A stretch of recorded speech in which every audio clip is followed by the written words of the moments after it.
I'm going to review a movie called The Prestige. This is a Christopher Nolan film starring Christian Bale and Hugh Jackman. Those three names kind of make me go, yeah, this might be a good movie. I know a lot of people don't think Hugh Jackman is up there with Christian Bale and Christopher Nolan, but I like Hugh Jackman. I think he was good in a lot of movies, but I'm rambling on about Hugh Jackman. I just like him as an actor. So anyway, uh, I'm gonna go through this mind-boggling film. Now, before I start, comparing this to Inception is bad because there were two films that Christopher Nolan did that are the pinnacle of oh my god, what the and that's Memento and Inception. This isn't as mind-boggling as those two, but it's still good. It still makes you question. And if I hadn't had, well, I had at least half of the movie spoiled for me.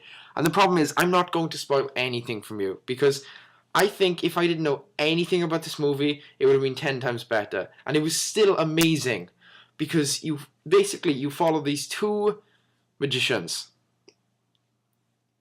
And all I'm going to tell you is it is about these two magicians and they try to outdo each other.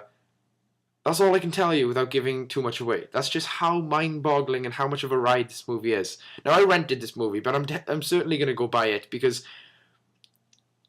it was just so good. It was so just...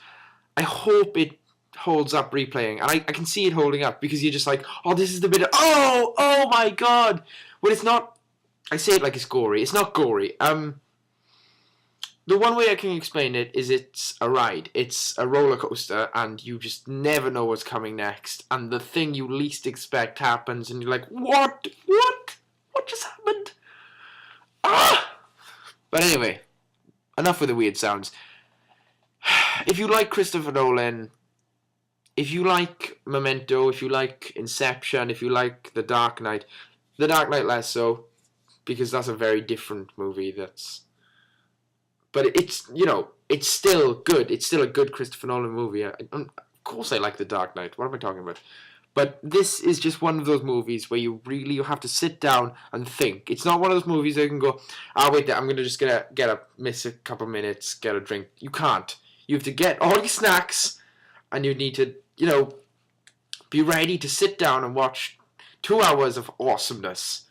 Because it's just a really wild ride. And if you like magicians, I would highly recommend this movie. It's not, you will still, I barely have anything to do with magic, but it shows a lot of stuff behind magicians and how they do things and how sometimes things go wrong. And it's just, I've talked nothing about the movie. You need to see this movie if you like Christopher Nolan's movies. This is up there. If they were to make a box set of all the good Christopher Nolan movies, this would definitely be in there because this is definitely just... It's really just amazing. And it's got great character stuff, it's got great action, and, it doesn't heavily rely on action. It's a lot to do with the psychology and the characters and what people will put themselves through for certain things, an obsession. It's just got a lot of themes. It's just like, the way I can compare it, it's like a book where there's a lot of themes and it explores all of those themes in one story that's really complex and really good, and just it sucks you in and you will not be able to leave for a toilet break or anything. So yeah, just get this movie. I recommend buying it, but I can't say that yet because I've only rented it, so I don't know how good it holds up rewatching, but I certainly think it would be. So if you're in a Christopher Nolan mood and you've got either Netflix or you've got a video shop near you, just rent it, get it, watch it, and be blown away. Okay, I don't like doing this, adding some stuff on the end, but I have to do it. I can't believe I forgot to mention this, but Michael Caine's performance in this, awesome. Just saying, he's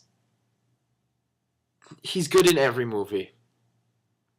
Sorry I done the end, but yeah, I had to mention him in this review because he is easily one of the best actors in this movie.